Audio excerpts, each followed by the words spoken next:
ચતુર કાગડો. એક કાગડો હતો. ઉનાળાના દિવસોમાં ઉડતો ઉડતો તે ઘણે દૂર નીકળી ગયો હતો. એવામાં તેણે બહુ તરસ લાગી હતી. તરસથી તેનો કંઠ સોસાવા લાગ્યો. આજુબાજુ કોઈ નદી કે તળાવ ન હતા. પાણીની શોધમાં તે આમ તેમ ભટકવા માંડ્યો. ઘણી શોધ કરવા છતાં તેમને ક્યાંય પાણી મળ્યું નહીં. અચાનક તેની નજર એક કોઠી પર પડી. તેના આનંદનો તો પાર ન રહ્યો. ઝડપથી તે કોઠી પાસે પહોંચી ગયો. તેણે થયું, મહેનતનું ફળ મળ્યું તો ખરા. જુએ તો કોઠીમાં પાણી તો ઘણું હતું, પણ ઠીક ઠીક નીચે સુધી. તરસ્યા કાગડાએ પાણી પીવા ડોક લંબાવી, પણ તેની ચાંચ સુધી પાણી પહોંચી શક્યું નહીં.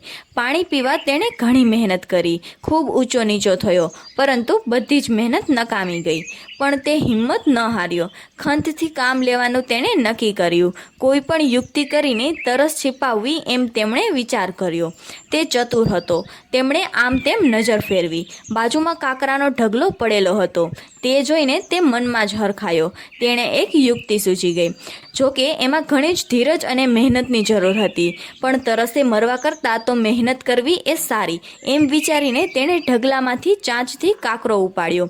કાકરાને કોઠીમાં નાખ્યો. તેણે વારાફરતી ઉડી ઉડીને કાકરાને કોઠીમાં નાખવા માંડ્યા. કોઠીમાં કાકરા જેમ જેમ પડતા ગયા તેમ તેમ કોઠીનું પાણી ઊંચે આવતું ગયું. પાણી છેક કાંઠા સુધી ઉપર આવ્યું ત્યાં સુધી કાકરા નાખ્યા. કાગડાએ ચાંચ બોળીને ધરાઈને પાણી પીધું.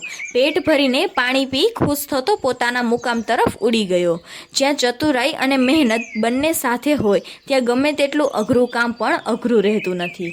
તો બાળ મિત્રો, આ વાર્તા પરથી આપણને શીખવા મળે છે કે આપત્તિ વખતે હંમેશા ધીરજ અને સમજદારીથી કામ લેવું જોઈએ.